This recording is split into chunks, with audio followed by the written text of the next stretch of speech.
Let's go, Rider Nation. I'm ready. I'm ready. Yeah, here we go. Here we go. It's a feeling now. Get 'em high, get 'em low. 'Cause we're dealing now. Everybody's giving it all they got. 'Cause we're ready. This is the Piffles Podcast, your Saskatchewan Roughriders fan podcast. And already I have a lump in my throat because that game on Friday night, pardon me, was so exciting. Contrary to what Luke Willson will say, we got plenty to talk about that game, about Luke Willson, and a lot more in the CFL this week. You got me. I'm Alex. I'm Steve. And I'm tired because it's been hard being the only person pushing for the CFL game. No one else markets or promotes it. It's tough being me right now. I just want to let everyone know that. I cut my grass and then I just had to make a video about it. So that's why I'm here. Shooting straight, aren't you? Shooting straight. Thanks for listening wherever you get your favorite podcasts, and ours, of course. Listening on whatever platform, watching on YouTube, watching on SaskTel Max TV on demand. We appreciate it. Piffles Podcast, of course, is brought to you by our great friends at Dairy Queen on Elphinstone Street and Sask Drive in Regina. And special thanks, of course, go to our other sponsors, Kathy Festian of Royal LePage Next Level, Churchill Brewing Company, District 306, Regina's Tactical Laser Tag Experience, Bigfoot Vodka, and Creasy's Premium Home Leisure Jacuzzi Spas. Well, the Riders are 3-0. And I know we said last week, after they won in Hamilton, they don't ask how, they just ask how many at the end of the year. This week seems to be the one they're asking how. Let's get to it. It's time for the opening kickoff.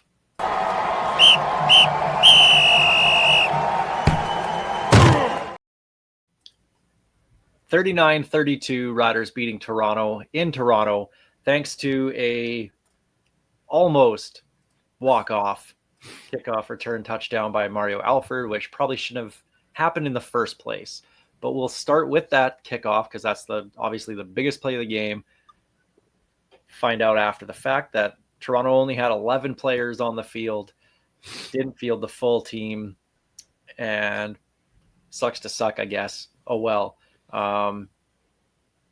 Mario Alford, who's had a great start to this season. I'm done hearing about how he should have been cut and all that kind of stuff. He has brought his A game to start this season. He's been excellent, putting us in good field position and obviously getting the kickoff return for a winner here. That was just an unbelievable finish to what was a wild, for many different reasons, game. Like, it's no secret that we basically group chat the entire game on the way games as we're watching it.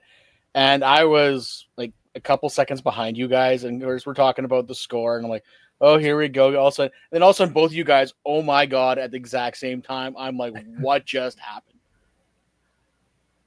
Like, yeah, I understand a lot of people talking about it. It was an ugly game with the flags, and it's kind of like that fight where you got a flash knockout, sure, but what a knockout.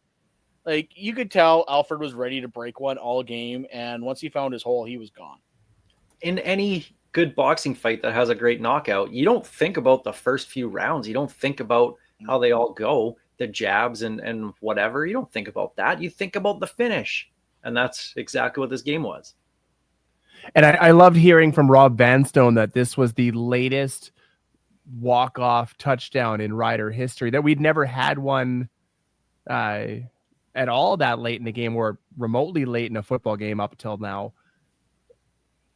What a roller coaster of emotions for that last 2.5 minutes. Drive down the field, Lothar's kick, watch Toronto march back just to win it all in the end. Like, that was a Rider season in 2 minutes or less. And I loved every minute of it, even if it took 5 years off my life. Well, let's talk. We got to talk the kickers. We did that when we did our little post-game live following the game. Brett Lothar, another miss from 33 yards. Not really his fault, though, because that hold and Joe Couch just in general was atrocious in this game. I don't know what the answer is here. With the bye week coming up after this week's game, something has to happen. Whether it's another kicker brought in, whether it's a different holder, whether it's another punter, like something has to happen because they're winning despite all these issues they're having in the kicking game between both Lothar and Joe Couch. And at some point, it's going to come back and bite them. So they got to do something here. I think Couch is going to go back to the coach. Pretty simple here. They got that other punter whose name's escaped me right off the top of my James head. Evans. There you go. And the Kiwi. That's all I know. He's from New Zealand. He's not an Aussie. He's a Kiwi. So I think after the bye week, they might look at him. But like I said in the live, why can't Tommy Stevens hold the ball on that situation? Because at least it also gives you options to roll out if something goes wrong on a fire drill or something. It's just I never understood why they put the punter back there. There's I did. Sorry, Steve. I did have a somebody mention on Twitter why not, and it makes perfect sense. Is during practice, Jorgen Hughes isn't doing anything. Yeah. Joe Couch isn't doing anything. Brett Lothar isn't doing anything. Like they're not kicking the ball because the defense is on one side of the field, the offense is on the other side, so they don't have an end zone or like goalpost to kick at. But Tommy Stevens is with the offense. He's with the quarterbacks. So there's your chance for the special teams unit to snap, hold, and not necessarily kick, but just start getting that rhythm down. You take Tommy Stevens away from there. Well, yeah, he's not going to get into the game as, QB 1 or 2, right? But you still want him over there. So is there much time outside of at the end of practice to get a holder on there? I guess not really. I just want to say whatever they're doing ain't working anyway, so let's try something different. Yeah, that's a good point. The penalties in that game. 17 penalties or 18, whatever it was, 178 yards, I think. Absolutely brutal. And that was just on the Rider side. Toronto had almost as much as well, to 140 yards or whatever it was. Just an ugly, it was chippy. It was a very chippy game for two teams that don't have any kind of history. Like, you can't tell me that it was an AJ Ouellette revenge game. It would have been the Kadeem Carey one, but he wasn't dressed for that game. So, between these two teams, they have nothing. They never have had a playoff history. So it's not like there's anything there. I don't get it. It's weird that both teams were just up in each other's faces, and it got as bad as it did. To me, I think it came down to that hit by Del Duncan Busby on, was it Kenneth George? It seemed like that was the catalyst for the rest of the roughing and misconduct penalties, because that and the follow-up hit by the Rider or the Argos D lineman on Harris, I think everybody was out for a little bit of blood after those two hits on back-to-back plays. But that was one of the most chippy games I think I've seen, especially from an East Division non-rival in I don't even know how long. Yeah, the Riders were 18 for 178. The Argos were 11 for 129. Like, it was just a flag fest. And I've seen some fans complain that's the rest were calling too much. Like, they were calling TikTok. I'm like, when the players are making it that obvious, you just can't leave your flag in your pocket at that point. Like, I am sorry. Like, it's just if it's the Sam Emelis from last week where you kind of back swatted the DB, that's one penalty. I'm like, okay, that could stay in your pocket, but just some of the on both sides, just some of the stuff they were doing, like Shane Ray lost his mind. He looked like Ken Shamrock out there in the zone, just trying to like suplex people left, right, and center. It just it was ridiculous. And Corey Mason needs to get that back under order, because that's how you lose a game you should win, and they almost did it here.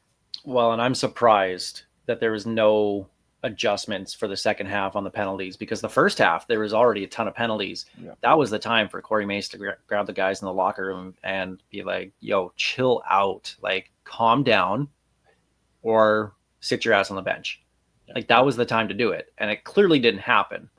It's funny, after practice on Tuesday here, the first day of practice ahead of the BC game, he was asked about all the penalties, and Corey Mace said that they have a system put in place. They had it last year that worked pretty well. So whether it's a little, fine thing going on or whatever, but they didn't instill it at the beginning of training camp, but they instilled it now. So hopefully that's the last we'll see of stuff like that, because you're right, Greg, it's going to cost them a game at some point. Corey Mace said, 178 yards? That's 10 points. That's a football field and a half that we gave them for no reason whatsoever. It's weird that Mace, after the time he had to shut down practice in training camp, didn't institute it then, because he literally sent a guy home. I guess maybe he thought that was the reason, like that might be enough. Well, that guy wasn't going to make it anyway, so whatever. Well, I know, that's beside the point. Like, legitimately, he sent the guy home for a fight, suspended another one, and why wouldn't you institute it then? If it worked last year, like, play the hits. Dante Myers. Let's talk about Dante Myers for a second. Unbelievable game. 4 catches, 125, and a 2 touchdowns. That second touchdown, that big 70-yard one, just taking the nice angle, and for a small guy, breaking a tackler to get over midfield, and then helped that the safety slipped and fell a little bit, opened up a bigger running lane for him.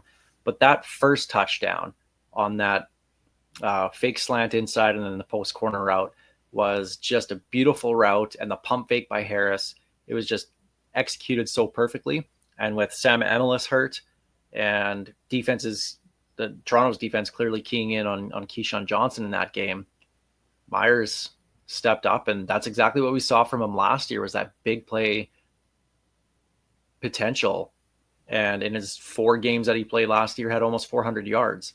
And if we're going to get this kind of Dante Myers going forward, like, watch out. This is where I got a bone to pick.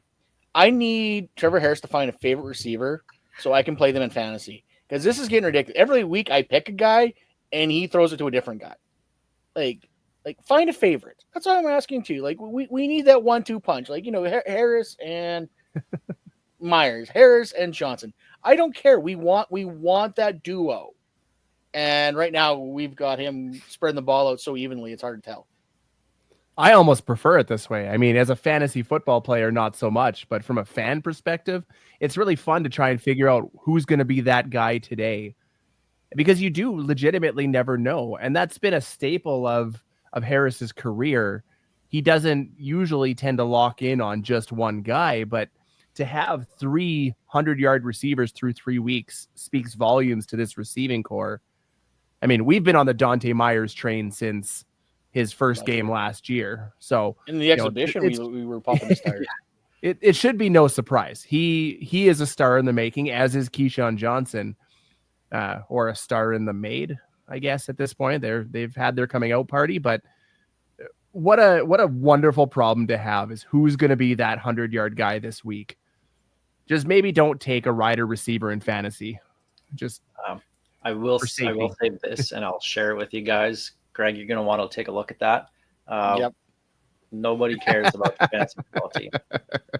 That is one of my favorite things I've ever done. And to know that he enjoyed that makes my heart smile every time someone posts that.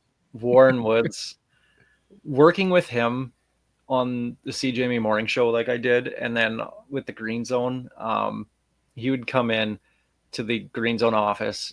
Jamie and I and Britton Gray would be talking about fantasy football, NFL fantasy football, and he would come in and he would hear us listing off stats or who was on our team or whatever, and he would just stomp out of the room. He did not care whatsoever. And Woodsy, it's football. You love this.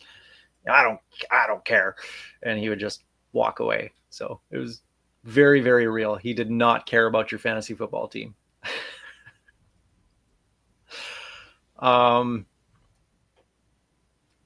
maybe we could talk about the defense more towards when we do our preview against the BC Lions, because we're just going to assume that BC is going to be up 7-0 to start the game.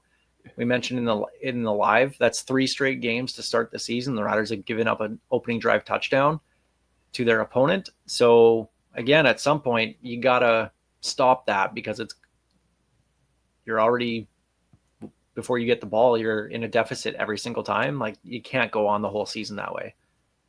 But on the flip side, it's really nice to know that from the second drive until the fourth quarter, they are pretty much lights out.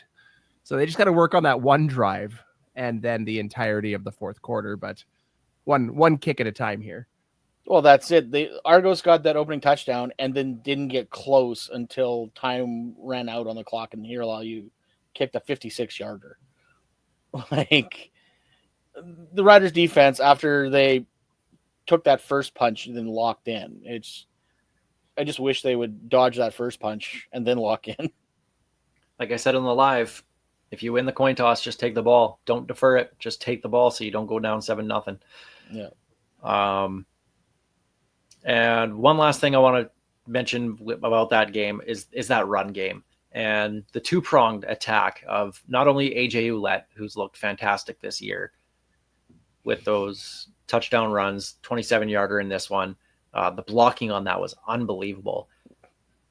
But also, and we talked about it on the our post game, was Tommy Stevens, and how it's such a relief. And I was looking back, it was 2018 was the last time that we were confident in our short yardage team, and that was with Nick Marshall running the short yardage. 2019, Cody Fajardo was okay until he wasn't, and that was in that West final, it was the West final where they got stuffed 3 times or 4 times in a row at the goal line, and that didn't single-handedly cost them that game, but it was didn't help.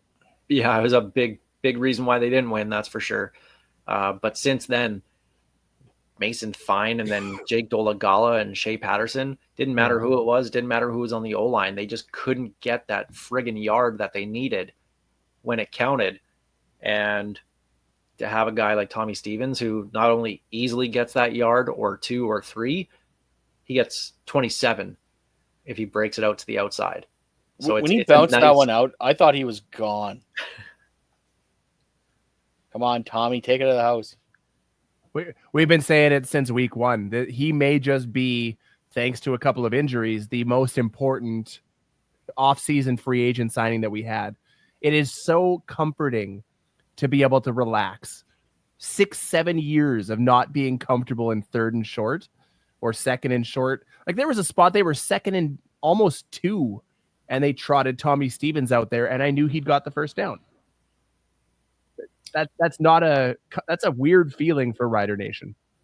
Steve, I want to point out I was very comfortable in our short yardage. I was comfortable they weren't going to get it. Like, it was just like, no, okay, move on.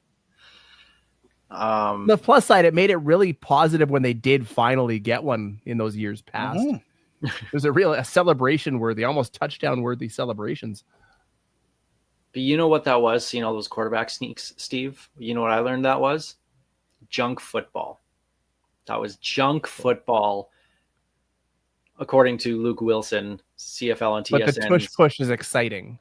I like the tush push, honestly. If you can't figure it out, that's your problem. Stop it. Like, learn how to stop it. I'm a Packers fan. I'm not allowed to like it. We literally voted against it. Yeah. But I do. I love the tush push, and I love quarterback sneaks. Now that we can do them, I love them even more. Stop it. Like, I get it. It's a lot easier in the CFL to get that yard when the defense is giving you a yard off the line of scrimmage anyway, but figure out a way. It's coaching. It comes down to coaching and execution, right? But anyway, Luke Willson, CFL and TSN's new Friday night sideline reporter, their new shiny toy, who I actually really like on Friday nights as a sideline reporter. I really like Luke Willson. I think he brings an interesting perspective. Obviously, as a former player, I still have a bone to pick with him being on the Seahawks when they kicked the crap out of my Broncos for the Super Bowl years and years ago. But he hated that game. First off, dislike all the penalties being called, which I think we all did. So Oh, yeah.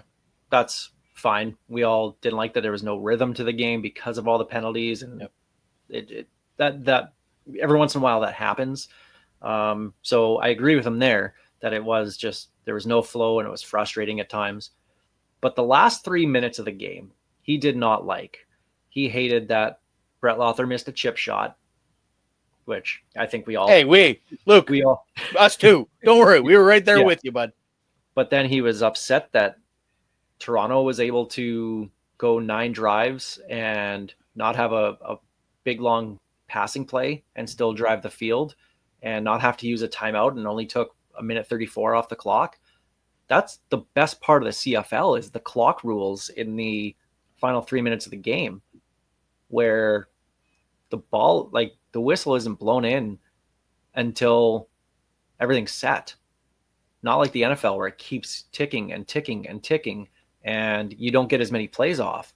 Well, so it was exciting. It obviously, yes, I agree with him. It wasn't the best football in terms of, not excitement, but efficiency maybe. But it was an exciting finish. I also think there's a little mirage when it comes to the clock rules, whether on Luke's point and everyone defending the CFL. They have a 40-second clock in the NFL. They've got time. They got an extra timeout than the CFL coaches have. Like, I see his point to where, oh yeah, like they just kind of dinked and ducked their way down the field. Yeah, don't get me wrong. That's still up to the riders to stop it, no matter what you do. But I've also seen NFL games where the ends are just like, they're just going to keep on handing it. Like the heyday of the Steelers, they're just going to hand it to Jerome Bettis. And all we're going to see is 3 yards at a pop. And maybe we'll get that 4 yards and we'll just keep on going and going and going just to kill the clock. Like, at least if the Riders got the ball, chances are the Argos were going to get another shot at anyway. Like, that's where the ends of the CFL game are a little more exciting. Like, NFL games, 2-minute warning, the winning team's got the ball, the game is over. Just run the clock and call it done. Well, that's the biggest thing to me is that difference in that 2 minutes, you literally run the clock out. There's no way to stop it. That's the end of the game. In the CFL, that's 2, potentially 3 possessions. We've seen games where teams have gone back and forth with touchdowns in that final 2 minutes to close it out. That's fun. I can't imagine looking at both of those situations and saying that the NFL version of the final 2 minutes is more superior. If you want excitement, you want offense, you want football, you get more plays. You get more excitement, you get more possessions. I love both. I love football in general, but there's no question to me that the final 2 to 3 minutes of a CFL game win out for excitement. Yeah, unless it's the Bills against the Chiefs in the playoffs, then we can have a different conversation. But that's an anomaly. But that's an anomaly in the NFL. That doesn't happen very often. There's more chances of that happening in the CFL. But also, one of Luke's major complaint is, well, it's the only game going on at a time. You're just going to bore the fans. And he's not wrong, but that's a problem when you have a 9-team league versus a 32-team league when there's 5 games going on at the exact same time. I don't know if Luke watched any of those early Thursday night games the NFL used to trot out when you got stuck with like the Jaguars versus the Cardinals, and they're just trying fancy uniforms just to try to draw ratings. Oh, the Sharpie ones that the Seahawks used to have? Yeah, those are bad football games. And like I said, unless it's a Monday nighter, a Sunday nighter, actually now they changed that. They've got 2 games going on, usually on the late games now. They never had that before. So if you had a stinker, you were screwed. But that's the reason why the Red Zone channel took off so much, is because guys got stuck at watching stinkers. I'll just watch every scoring play. You can do that with the NFL. CFL, unfortunately, you're stuck with what you got because there's one broadcaster and one game at a time.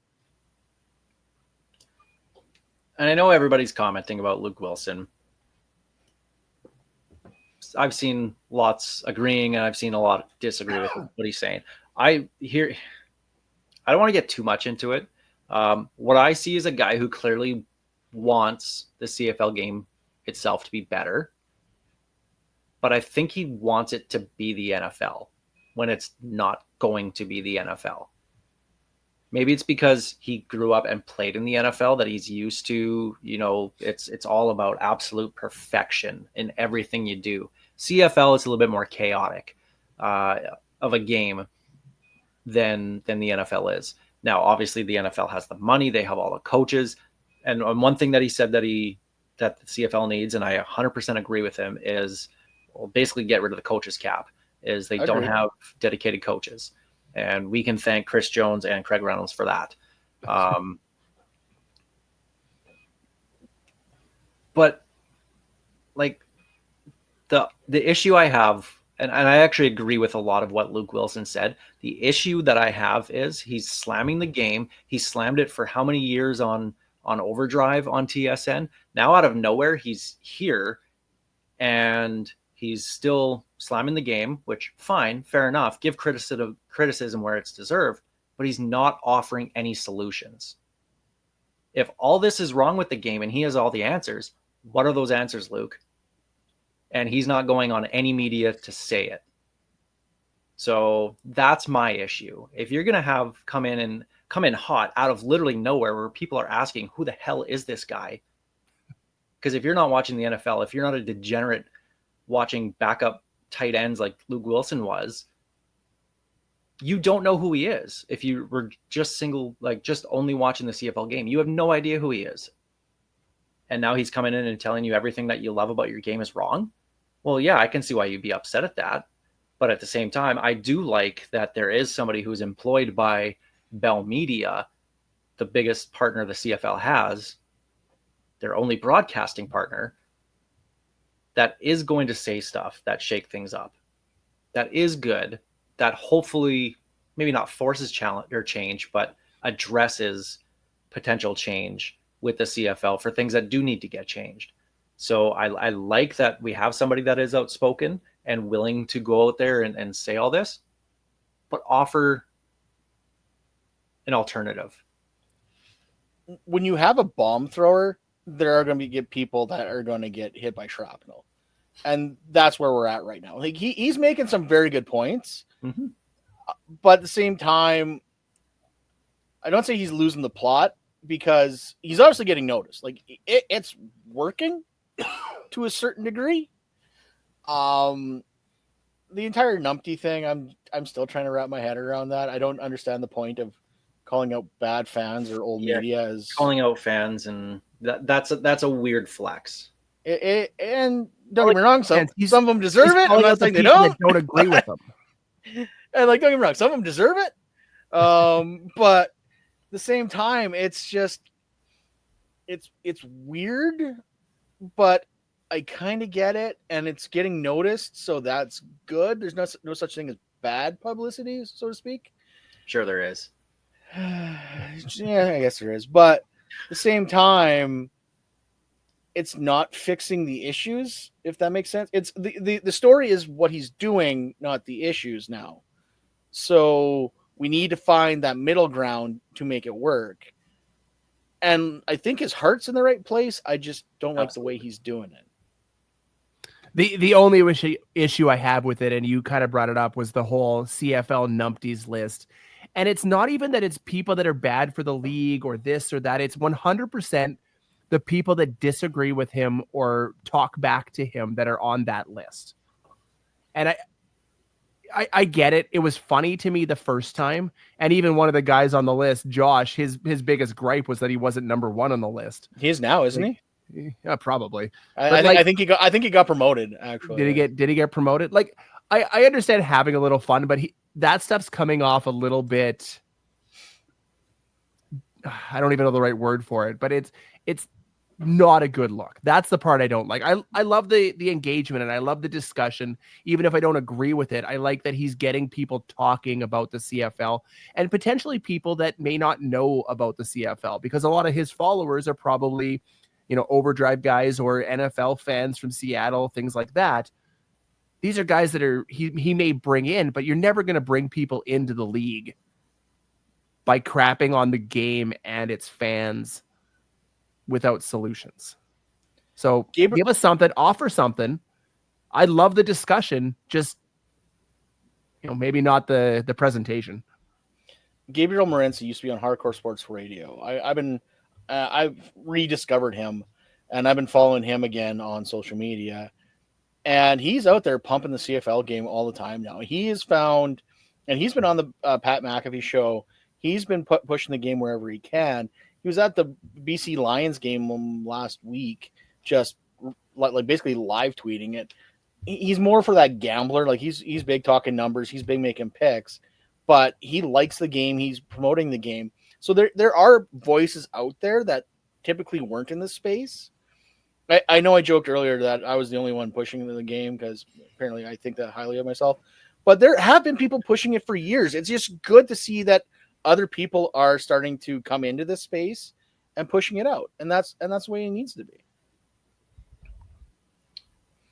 So I will say, to wrap up a little talk on Luke Willson, I bring more Luke. I want to hear more things, but I want to hear solutions. I want to hear not just what's wrong. I think a lot of people can all sit together and agree with what's wrong with the game and what needs to change, but offer something up. You want to know what's wrong with the game? We have 10 years of podcasts. Listen through that, and you'll find some gems. Yeah, sometimes it's us. Sometimes we're the problem. Nothing. You're not saying a anything lot of new times here. we're the problems. Yeah. You go back and listen to season 1. Yikes. Please don't. Nothing you're saying is new here, Luke. I went back actually this week and listened to some of those early episodes for a thing I'm working on. So we'll go back and listen to Wayne Shaw and Ray Elgard. Those are the best. Those are the best ones. Yeah. And really quick, just to wrap up the bow on the Riders and Argos game, Ryan Dinwiddie obviously going off in the post-game presser, calling out starting guard for only being 280 pounds and not bulking up in the offseason, which weird because you could have just picked anybody else to play that spot. Blaming the special teams, calling players selfish, which was right due to the penalties, but there was no accountability on his end, and that was the part that I had an issue with. Good for you hard to argue with a guy who's won 2 out of the last 3 championships as a head coach, but to throw everybody under the bus and not say that was my fault, I didn't calm them down, I didn't have them ready, it was my fault we didn't have the full team on special teams. No accountability, and that's a quick way to lose the room. Two things about that one. I'm still waiting for that head to roll. He promised heads were going to roll. Somebody was not going to make it the next day. There has been no head. There has been absolutely no head rolling. I want to know where that head is. And 2, it really reminded me of Corey Chamberlain when he's like, I'm not the one to make the plays. It was just so. It's not my job to motivate them. Yeah. The season that didn't happen. Yes. You guys keep on trying to gaslight me with the season that never happened. But it's just, don't get me wrong. I understand that he probably lost his cool, and that's fine. And that's probably the reason why the Argos pulled that the next morning off of their website. But it's just like, it's your job to get them ready. It's your job to calm them down. It's your job to make sure the guard you put in isn't the skinny one. Like, come on. I just don't understand why he's blaming everybody when at the end of the day, the buck stops with him. It's funny comparing Ryan Dinwiddie's post-game conference to, a Corey Mace or a Mike O'Shea. I don't think you'll ever hear those guys especially going after specific players. And I can't remember. We looked at the roster after the game, and it's pretty clear who the guy was. And the name is Vandal. It's obviously Vandal. Vandal, yeah. Yeah. Like, to go out and name a specific player like that. And in fairness, he wasn't wrong. Pro Football Focus said, I think, that on 28 dropbacks, Dinwiddie was pressured 23 times or something like that. Like, our D-line was on one against that offensive line, but to go specifically and name guys without naming them and positions and players, you just don't see a successful coach do that. And there's a reason for it, because you lose the room. And when you're 0-3 and trending down, that's the last thing you want to do, is lose the players along with the games involved. Well, we'll see how they bounce back. Oh, I'm surprised their special teams coach. I thought for sure their special teams coach was the head that was going to roll, because he flat out said our special teams has gotten worse all 3 games. And then you follow that up going with players and even coaches aren't safe on this one. And I'm like, okay, well, if I'm the special teams guy, I'm packing my bag out of BMO that night. It's like, when is their bye week? Because that might be when it actually happens. If it's coming up soon, then I can definitely see that. I don't know when their bye week is. Where are we? Week 4. They play week 5, week 6. There you go. There you go. He gets one more game check. Good for him. Yeah. All right, really quickly, couple roster moves. Riders released Mario Anderson Jr., the running back. Obviously, makes sense with Kadeem Carey now being here. So is there no Mario's club? That's right. You're allowed to have one. Yep. And signing a receiver, Josh Ali. And they soft announced it, I guess. They didn't really announce it so much. The Riders, they're set to announce a $2.1 million profit for the 2024-2025 fiscal year. Basically, you can thank a home playoff game and Obsidian and the new Indigenous logo merch for all that. They sold 2.4 million more merch last year, and they posted a $2.1 million profit. That tells you everything you need to know about good branding.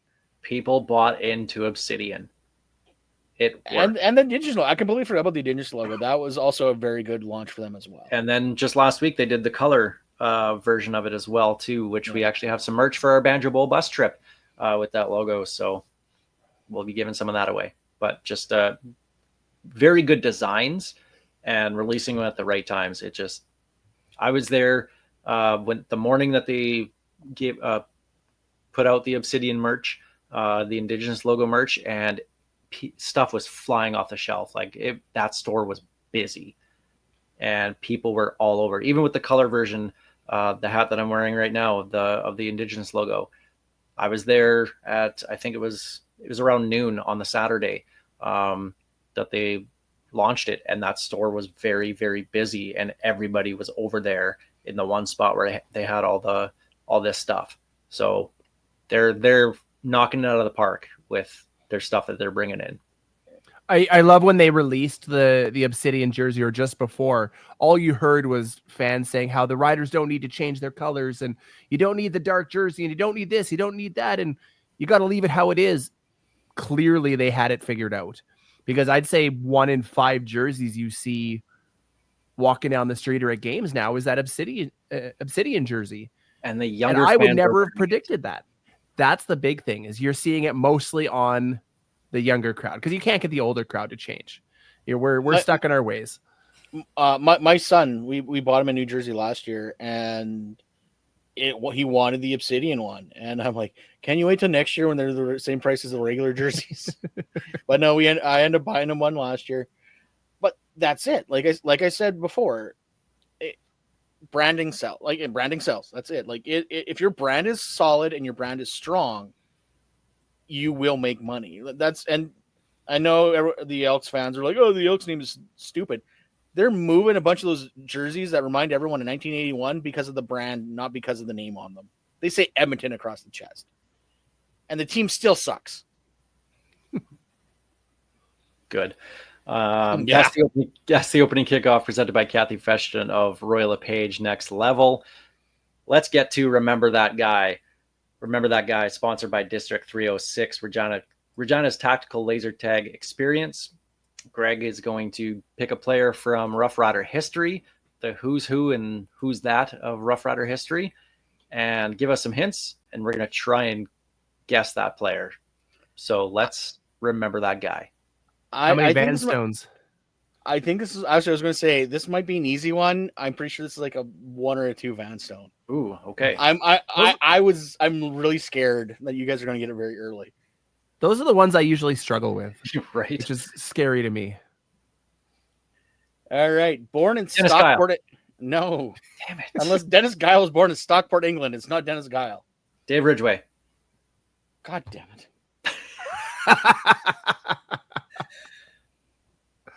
Wow! Come on. Even I know that right off the bat. I don't know where I should have got there later. But all right, has a degree in marketing from Toledo University. Would you know that? I wouldn't have gotten that. Yeah. So, drafted by the Alouettes, made his debut as a rider, then who traded him to Edmonton, who then moved him to Montreal. Montreal, yep. Yep, in the same year. Grey Cup champion, 6-time All-Star. One of 8. This is where I thought, if you guys didn't get it on the England one of the 8 players to have his number retired by the Riders. And if you didn't get it then, has the most points for all time for the Riders. Yeah, the England one kind of gave it away. He might have wanted to move that one later in the battle. I'm actually surprised I got that sooner than I did the Rocky Butler one. Yeah. At least my favorite number 2 was Hofstra, or number 3? Yeah, number 2 is Hofstra. You got it, because there's not too many from Hofstra. I was like, of all the things to know, where Rocky Butler went. Actually, I think you got it 3. You knew it at Hofstra, but you waited till after I said he was named his mother named him Ian, and then you got it. My favorite part about this, he was actually traded again to Montreal in '95. Yeah, and then chose to retire. So 3 times he was property in Montreal, and all 3 times he didn't play for them. One of my first Rider memories involves Dave Ridgway kicking a field goal. And I'm not talking about the kick, right? Like, everybody remembers, well, I mean, I don't remember that. I was 3. I was probably sleeping when the Grey Cup game was being played in 1989. But 8. You're so old. It was a preseason game. My mom and I went to a game, and we sat in the family fun zone. What was it? The Connexus with the Fat Cat was over there. Oh, yeah. This super cheap tickets in the end zone at Old Taylor Field, and I think he kicked a game-winning field goal at the end of, and this was a preseason game. Kicked a game-winning field goal at the end for the Riders to win, and everybody went crazy. And that was like one of my first memories of being at a game. Couldn't tell you anything else. I was happy because I caught one of those little yellow, Direct West footballs, or whoever sponsored. They need to bring those back. Yes. Maybe not yellow ones, but. And that's where we talk about, like, getting the fans young, because, like, one of my first memory of, like, I've always said it, my dad's a Bomber fan. He won tickets to come see the Riders. Brought my mom and my dad and my brother and I came. It was Riders versus the Ticats, and I remember Don Narcisse getting a touchdown, doing his dance, and then after that I was hooked. Like, I remember that so vividly. It's how you become a fan. You know what's funny about Dave Ridgway is we talk about the kicking issues we have here with Brett Lothar. And there's a reason why I Ridgway into this. Well, and just the last couple of years, right? Like, it's inconsistency. He goes through his lulls, and then he's great, right? But when you look at percentage wise, he blows Dave Ridgway out of the water. Like, he's like almost 10% better at kicking field goals than Robo ever was. And he's the GOAT here in Riderville, right? Like, so it's kind of funny that we're so impatient when back in the 80s and 90s, you could go 74% and they'd keep you around. Could you imagine keeping a kicker around now, kicking 74% of your field goals? Okay, these are his yearly percentages: 74, 62, 66, 60, 74, 86, 83, 79, 81, 85, 76, 90. Blew the doors off that year. 76, 75. 60. Multiple times. Well, in the 60s, but he was low as 60. He hit 23 for 38 that year. Imagine how much different Rider Nation would be if they cut Dave Ridgway because he was kicking, and rightfully so. You got a kicker kicking 60%. You cut him. Well, that year they traded him to Edmonton was 87. So, and then if Edmonton didn't move him to Montreal and Montreal didn't fold, and the Riders didn't pick him back up in the second round of the dispersal draft, who knows what would have happened? Like 89 Grey Cup, it could have been Hamilton. Ugh. I want Luke Willson to watch the 1989 Grey Cup game. I want to know his thoughts on that one, because that's the greatest Grey Cup game ever played. He'd complain that the Riders dinked and dunked their way to The last minute or last second All field goal. those Mark Guy catches. Come on, where's the big 20-yard play? Yeah. I am sorry for ruining that so fast, actually. No, you're not. Don't lie to me. No, I am a little bit. I like hearing a couple of, get people thinking about who it could possibly be, right? Like I said, I went back and forth. I'm like, would they know? Do they know? Maybe. I don't know. Everybody knows. I suppose. Well, that's why you put it as a one Van Stone, right? I did. I knew, like I said, like that one was, you either guys were going to kick the door down on that one, or you weren't making, you guys are going to make it all the way to like number 6. That might be the first negative Van Stone score. That was impressive. You might have to try harder next week, Greg. Just saying. Oh, I am pulling like the hardest one I can find. Like we're talking like maybe a cup of coffee. Well, I already did a guy that only made it like through one quarter. Stupid Sean Lemon. But anyways, yeah. Like it's gonna be like one play in the fourth quarter of like game number 2. That's all you're getting on next week's. The next guy's going to have the rider equivalent of Darian Durant as a bomber. Yeah, pretty much. Mo Price. Oh, there we go. We count. Do we remember him? I don't know. You got to at least make it to training camp. You got to at least get to Vince Young status here. Yeah. I don't know. Because of Mo Price, we get to laugh at Darian Durant. So, yeah. Without one, we can't really have the other. Khalif Mitchell, is he on board on this one? Thankfully, no. Oh, Chris Jones, the gift that kept giving. I know CFL without Chris Jones. That was a good time. That was a fun time. I forgot about the Greg Hardy thing, or the attempt at the Greg Hardy thing.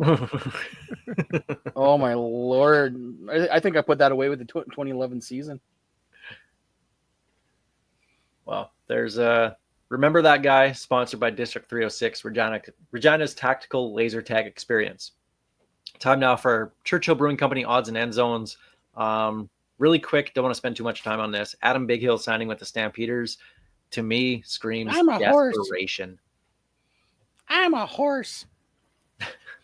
No offense to Adam Bighill, but if you've watched him play over the last few years and still chose to sign him to a professional football contract, this is a leadership thing. There's no other reason to do this.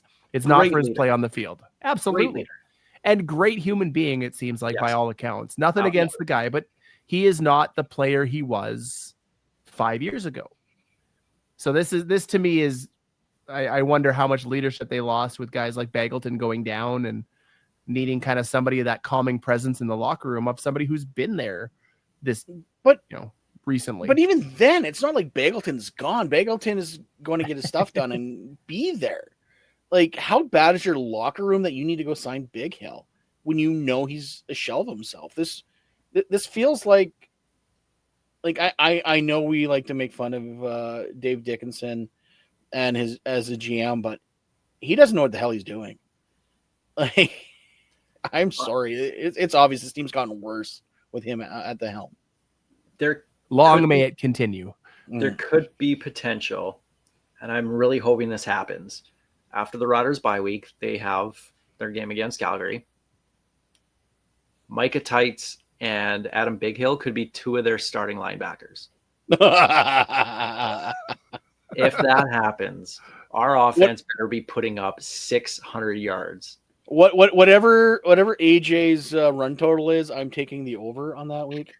Unless it's 99.5, because he's not allowed to get 100-yard games here in Riderville, apparently. Geez. That's a game where you can sit a couple of receivers, you bring on Bertrand Houdon, you bring on Kadeem Carey, and just sit back and watch and laugh. One thing we wanted to talk about, and we're already running a little bit late here. Mentioned it on the post-game show, and this goes back to Marshall Ferguson calling that game, the Riders game in Toronto. And we brought it up. We were going to talk about it, so we got to talk about it. Marshall Ferguson versus Dustin Nielsen as play-by-play guys. You know what? Actually, let's save that for next week when we have the bye week coming up, because we won't have a preview next week to look at. So the enemy preview will be the TSN broadcasters. There we go. But we'll have not a debate, but just and first off, I'm gonna just say I like both these guys as humans. They're just awesome people, just great. Agree on that. Agree on that portion. I love. I think they're both dicks. Okay, well, You just have to have somebody who disagrees on everything. That's Yeah. just the way it is. So someone had to take the other side on that one. Very different styles of calling games. Yep. Both of which have pros, both of which have cons in my eyes. We'll save that for next week. So we'll keep that in the back burner. Expect me to make a lot of wrestling references when talking about their styles, because I have thoughts. Okay. Well, I look forward to that. We want to get into games from last week. The only thing that really stood out to me was, one thing I did like in the Montreal-Edmonton game, Trey Ford looked awful at least for the first 3.5 quarters of that game. Davis Sanchez at halftime called him out and said, your short receiver's not, or like wide open. Why are you not taking this? Your first read's not there and you're already scrambling. Like, he called him out. And the same thing I've been saying. Eddie Steele was saying the same thing as well too. Just you're not going to win games by playing schoolyard football. It's just not going to happen. You have to learn how to read a defense. And it was refreshing. And same thing with like Luke Willson. I love the honesty of the panel and not just, there's a time and place, and I get it. Most companies will want you just to pump up the product, and it's great. Everything is wonderful. These are stars and everything. But there does come a point where you got to be real with people. And I think we all want Trey Ford to succeed, and we want that Canadian starter in the CFL. Well, to not win games, but I hope Trey Ford succeeds and the Elks don't. Is that okay? Sure.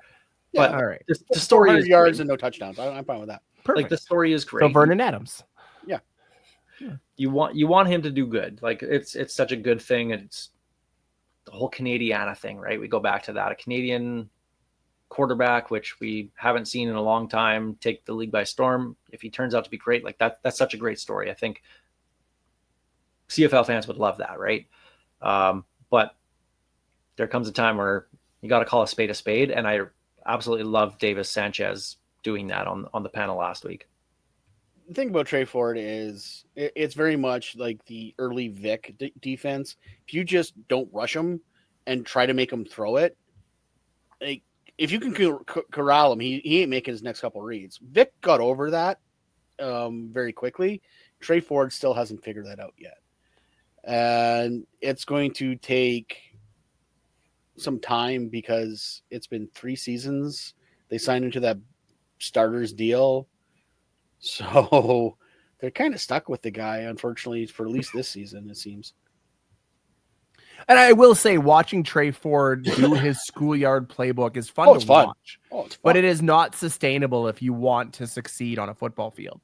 And we saw that as he came out of the gate and he had his first couple of games and he was pulling those things off.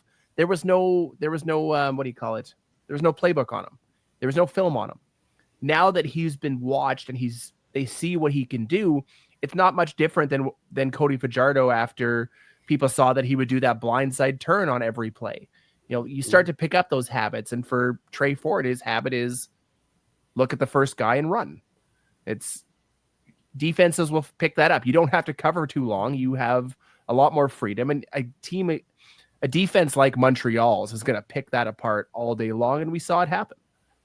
Rush 3, spy 1, drop 8. Yep.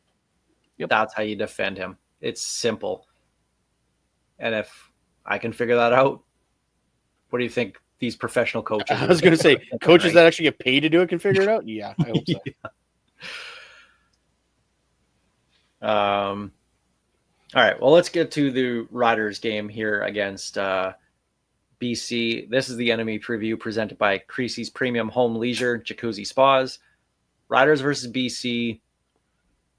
I have it Friday night. It's Saturday, right? It's Saturday night. Yep. Oh, I'm a mess.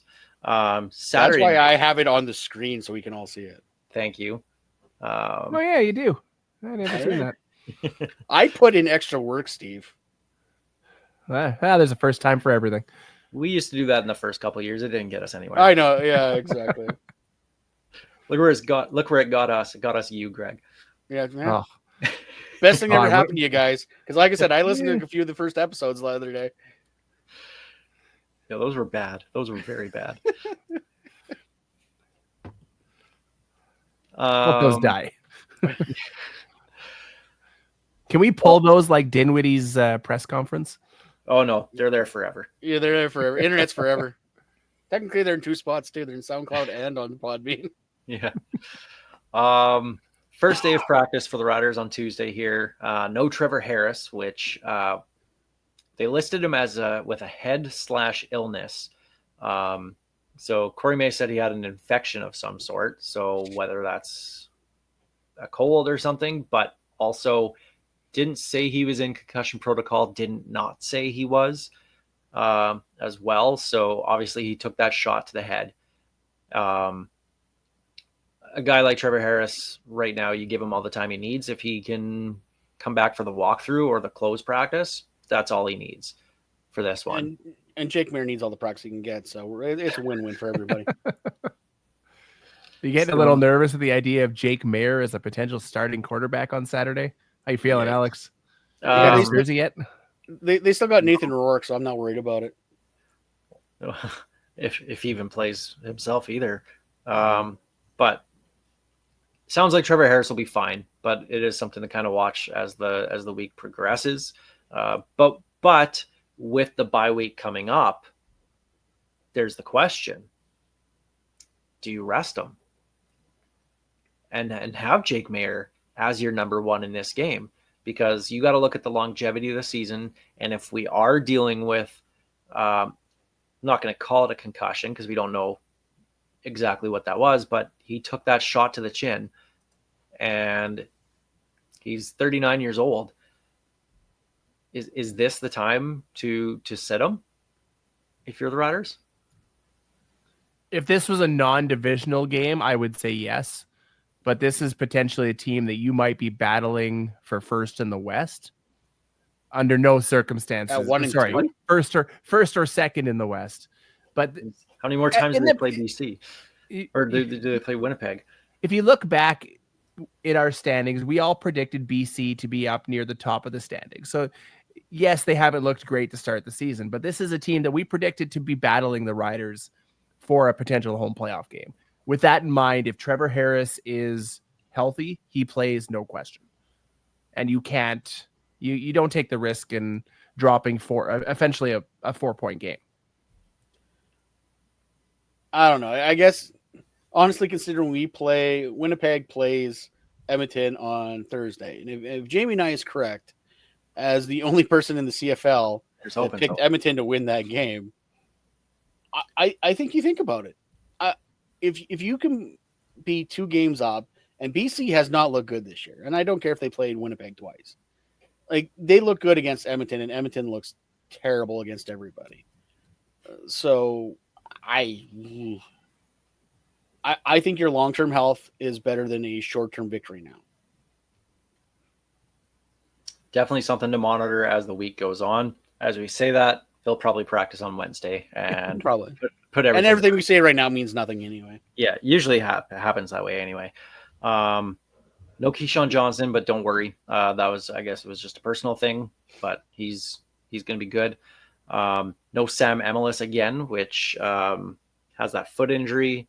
Looks like he'll be missing this game as well. Corey May said that it'd be really, really tough for him to suit up this week, which now that we've heard a few different injury updates from Corey Mace, you can kind of take what he says and crumple it up and throw it in the garbage.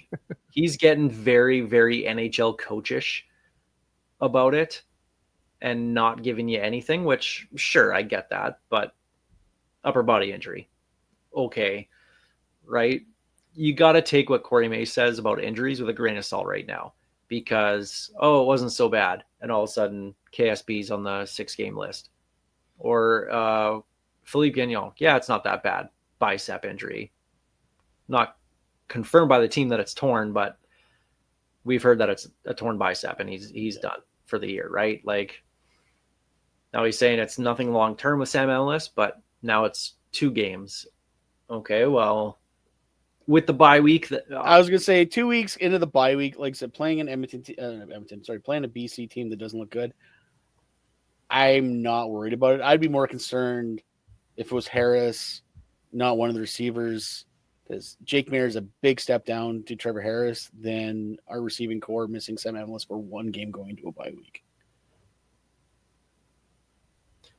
Yeah, that's ultimately what this one comes down to. Is this is the where you look at the long term health and okay, just we saw Keyshawn Johnson put up 100 yards. We saw Dante Myers last week put up over 100 yards. So they have guys out there. They're very deep at receiver. So Joe Robustelli, I'm looking at you this week. I'm putting you on my fantasy team. Let's go. We know it's going to be somebody new. Yeah, he did. Did he get one? He must have. Robustelli? I have the thing open in 1 second. I'll go through it. He might have got one. I think he got one. Did he get I don't two, think he got maybe one. 2 short ones, maybe. Player Very stats. forgettable. He got one. Targeted once, and he only got targeted once, but he caught it. So, hey, you catch the balls that are thrown at you. Run the ball. We've seen this team over the last couple of weeks find their stride in terms of running, and the receivers, everybody's bought in on blocking. Oh, that And blocking was so good. Doing it so damn well. The receivers coming in and putting out huge blocks. Just run the ball. That's like it sounds so run simple. TBH. And Run it is. TBH. Yeah, maybe this is a game where you get a little bit more of a split with him and AJ Ouellette, but run the damn ball this week. BC's lines, both O-line and D-line, have not been good this year. So win in the trenches. We saw how good the trenches were for the Riders last week. The O-line was unbelievable. The D-line getting pressure on 23 out of 28 dropbacks or whatever it was. Like, you win games in the trenches. So just dominate those trenches here. I just want to say, can you imagine this defensive line if Shane Ray ever really gets going? Like when you're pressuring 23 out of 28 times or whatever the numbers were, and one of your guys isn't kind of in the backfield all that much, when he gets going, that D-line is going to be scary. But there's not much really else to add there. The key to this offense now is running the ball and setting up those second and shorts, because with the way Trevor Harris throws the ball, he's killer on 2nd and 3, 2nd and 4, 2nd and 5. That's, you get there every drive, you're laughing. That's the key, is get those long or decent first down runs, keep AJ Ouellette hungry, and walk out of there with 2 points. Speaking of rushing yards, you guys want to guess at what BC's average rushing against number is? They were last, weren't they? 153. They're actually third last right now. Oh. 124. Hamilton is last with 145. Toronto, 131. Aren't we first with like 43? 45. Yeah. 45 rushing yards against in 3 games. For BC, it's all about Nathan Rourke. Is he going to play? He split reps with Jeremiah Mazzoli in day 1 of practice, but Rourke didn't throw a deep ball at all. So that tells me he's not ready to go. So if this is a game against Jeremiah Mazzoli, I like our chances better. But no one talk about his heritage. Yeah. Bad things seem to happen to Jeremiah Mazzoli here. Bad things happened to Nathan Rourke last time he was in Mosaic Stadium as well. They're kind of pooched either way. Well, both times actually. Yeah. When you include the playoff game last year. Yeah. If you could have told me that our 3rd and 4th game were going to be against Nick Arbuckle and Jeremiah Mazzoli instead of Chad Kelly and Nathan Rourke, I would be a very, very happy man. I would have probably added a couple of extra wins to my prediction totals. And if it is Jeremiah Mazzoli, then on paper anyway, this is a game they should win.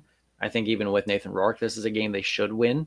But the mark of a good team is winning those games. Even if they're not going to be the prettiest games, good teams find a way to win those and win the games you're supposed to.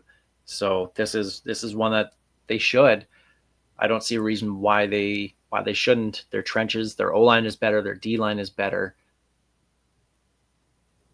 If they can just not spot BC 7 points on the opening drive, then I think things will be okay.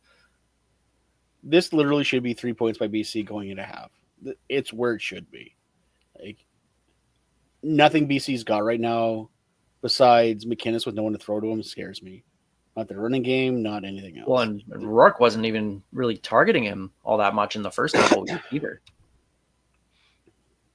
Yeah, him and Masoli had a much better connection last week. I am a little bit worried about Justin McInnes and our soft zone coverage. We saw what he did to us in that game in BC last year with the 218 or something, whatever it was. It was over 200. It was also burning out. You look at that game, and then you look at the other two games that had Nathan Rourke starting. It's like, okay, night and day. You got to wonder at what point BC sits there and goes, "Did we make the right call in trading Vernon Adams?" No, they made the right call trading him because that by then the entire relationship was burned. Did they make the right call by bringing? They should have traded Rourke's rights. Is what they should have done. They could have got a king's ransom for it, been a lot better for it, and they would have had a MOP winning quarterback because that's the pace that VA was on last year, and probably would have had a home Grey Cup win. But I mean, that's a lot looking into the crystal ball, but yeah, it's hard to argue. They were a powerhouse to start the year. Okay, well, let's take a look at the 4 games coming up this week. It's time for Piffles Picks. Piffles Picks. Well, folks, when you're right 52% of the time, you're wrong 48% of the time. I love how I can see the view in the bottom as they're showing the screen, and both of you are sitting there mouthing the entire part of that. Smooth Jimmy Apollo, he's always right. Yeah, I can't take credit for being 52% right and 48 because I'm dusting you guys right now. Perfect 4-0 week for me. I got my Kurt Hennig on. Yeah, me too. You did too. I'm 10-2 on the season. Steve, you're already 4 games back through. Like Bruno, we're not going to talk about that. LaBelle? Exactly. Okay. So this week, I doubt Am I really 4 games back. Yep. Yeah, you're 6-6. I'm 10-2. And I'm what, 8-4?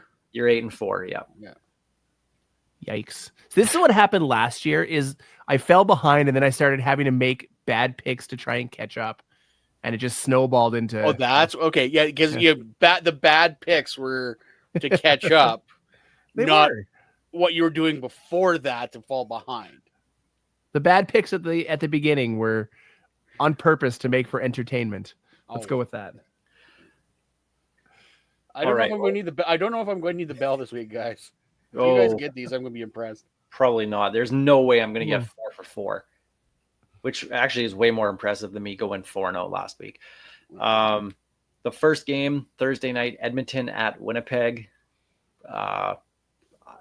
Winnipeg by, I'm going to say it's 7.5. I'm going to go 6.5. 9.5. Wow. That's a lot.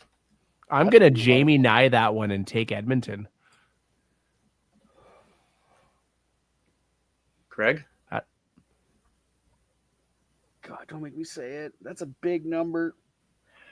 I like Nye's theory of the case. There's no Brady. Winnipeg with the loudest stadium assisted fans on a Thursday night because there's nothing better to do in Winnipeg. Not Edmonton. Wow. I made all my picks before, but knowing the spread on that one. Wow, I did not expect it to be that high. That's a lot. And we saw Edmonton keep that game close against Montreal last week because of that late comeback. So if the spread was like that, then I'll take Winnipeg. Well, congratulations, Winnipeg, because you guys picked them and I didn't. So great job, guys. You're giving Winnipeg another win. Don't want to, but that spread is That's a lot.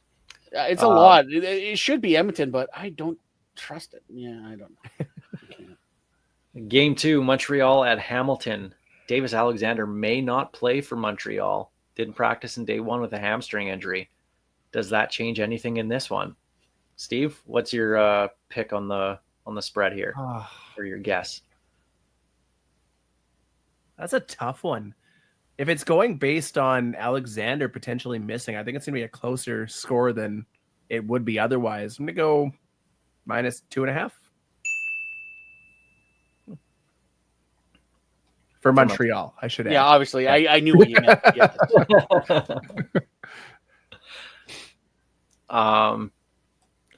I think Montreal's a wagon, but I'm assuming that Davis Alexander is not going to play, so I'm going to take Hamilton in this one. I'm going to go against you on this one. I think Montreal, even with MBT, full week of practice, the team didn't look as good with MBT after Davis went out. Alexander Davis, not Davis Alexander. Make sure CFL you get that right this week. I'm taking Montreal. I think that they'll cover that field goal. If it was a farther spread, I might have gone Hamilton, but 2.5. I just can't see Montreal winning until they lose a football game at this point in the year. I can't see picking against them. And that defense against Bo Levi is probably going to force a lot of problems because Kenny Lawler's going to get shut down, and then Bo's going to have to find someone else. And yes, they have White, but that defense is too good. BC here against the Riders. Steve, do you want to guess on this one? Riders 4.5. I'll say Riders 3.5. 5.5. Yeah, I'll take Saskatchewan. I think Riders are going to win by 10, to be honest. I took them all the way up to 9.5. BC wins by a field, or Saskatchewan wins by a field goal. A Brett Lothar kicked field goal with no time on the clock. So BC covers? BC covers. Okay. Final game, our first Sunday night game of the year, Toronto and Ottawa.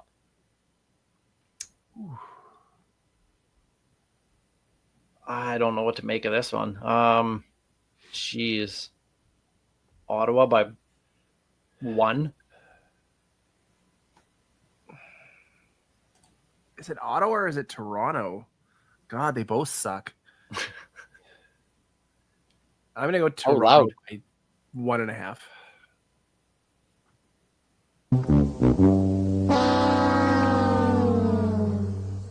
Ottawa 2.5. Really? I guess the last game was played in a monsoon, but this is a battle of a 1-win team versus a no-win team that doesn't scream exciting football. Well, have we had nail watch on yet? How's Chad's Tootsies? Anyone know? like that's the thing is who's quarterback for this game? I think they already said it was Arbuckle, didn't they? Or no, that might have been last week. And what about for Ottawa though? Even if it is Arbuckle, let's assume it's Arbuckle. Who is it for Ottawa? Like, is it Crum again, the third stringer, or is it going back to Drew Brown? Like, that's the problem with this game being on Sunday is they haven't even had a practice yet, so we don't know anything about this. I am going this strictly on vibes. I am Ryan Dinwiddie. I just lost my mind to the point where they had to pull the video off the website. If I cannot cover 2.5, the so-called head that I promised is definitely rolling down Yonge Street. It is like we're talking bowling for dollars. I am going to take Toronto to cover that 2.5. I'm going to take Ottawa. I don't look at Toronto and see anything that resembles a good football team right now. And you look at Ottawa and think there's a good football team there? No, but at least Ottawa has won a football game this year. Yeah, because Calgary's a mirage. Still got to win. With Dustin Crum, no less. Yeah. The Crumback. Don't call it a Crumback. I'll go for fun here. Steve, let's go complete opposite every single game this week. I'll take Toronto. Oh, no. Here comes my 0-4. Congratulations on a winless week, Steve. For the greater good. You know what? Yeah. That's why I picked BC, because that means that either BC wins and I'm right, which, let's be honest, that never happens, or the Riders win going away. And wouldn't that be nice? That is my present to you, Rider Nation. A comfortable victory. The Riders will find a way to let BC hang in, make it look like the spread's in jeopardy, and then they'll cover late, and it's all good on the betting front. Another Mario kick return touchdown for a win. What was that? I don't have it in front of me. I think I had it in a different spot on my computer, but Mario Alford has 5 kickoff return touchdowns in his career, or 4 of them, sorry. 4. And that's one behind the league record. Yeah. That seems so strange. And shout out to Pete for making fun of me for the Corey Holmes thing. I honestly thought Corey Holmes had way more returns than he did. Corey Holmes had at least in terms of kickoff returns, I have it here. Thank you, Rob Vanstone. Mario Alford, 4 kick return touchdowns. The next closest is Demetrius Bendros and Marcus Thigpen with 2, and Corey Holmes only had the 1, which was the opening season 2005. I remember that one so well. I know exactly where I was. I remember watching it on TV. Like I remember everything on that one. Did Marcus Thigpen flip people off on the way by into the end zone? Yeah, it's still one of my I'm not gonna lie. Every time I hear Demetrius Bendros, I think Demetrius Bendrops, and I laugh every time. Yep.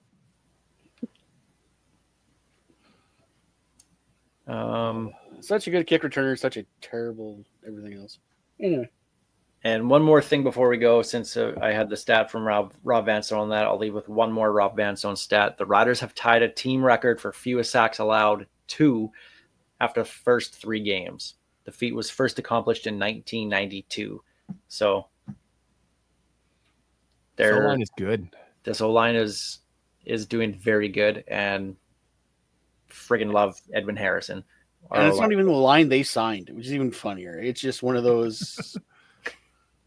Our all-star guard is playing center, and we're just going to just roll through it. And our projected tackle is playing guard, and our projected 6th man, possibly even 7th man, is our starting left tackle. He was 7th. He wasn't even supposed to be the 6th. That's funny. Yeah. He played his way on the team. Daniel Johnson is a bloody stud. How do you take him off the roster at this point? You can't. You don't. You legitimately can't. Like, it's ridiculous. Like, we made fun of O'Day about his drafting offensive linemen or his trying to find any. He's found some good ones. He finally found some, yeah. Just keep those first-round picks away from him, and then just bring in all these, 4th and 5th-round picks. That's where O'Day excels, is these mid-round picks. If Hergel comes in, because Hergel's might be here by Labor Day. If he's here next year, this offensive line is going to be stupidly good on Canadians. And Eric Anderson comes back. Whoa. How many of you guys can play tackle? I'll raise your hands, because we might have an all-Canadian offensive line. Don't sign any in free agency, because they're just going to get hurt anyway. Well, I know we're running along here, but Johnson and Furlan can play tackle. So there's a possibility you could actually have a full Canadian offensive line. You could. Imagine going from 3 imports this year to an all-Canadian O-line, and with Edwin Harrison leading the way, I don't care who they put there. I'm comfortable. Oh, that's And a next year problem, but so fun. Oh, so fun to think about. And we will leave it there. Riders, Lions this upcoming Saturday. No post-game live for us. That's just a road game thing. That's too hard to get back here on time and to do it. Like, we're going to watch the game, guys. Yeah, exactly. Piffles Podcast brought to you by our great friends at Dairy Queen on Elphinstone Street and Sass Drive in Regina. Special thanks as well to Kathy Festian of Royal LePage Next Level, Churchill Brewing Company, District 306, Regina's Tactical Laser Tech Experience, Bigfoot Vodka, and Creasy's Premium Home Leisure Jacuzzi Spas for their support, making everything possible. Thanks for listening. Thanks for watching on SaskTel Max or on YouTube. This is Goes Behind Your Mind by Tyler Gilbert.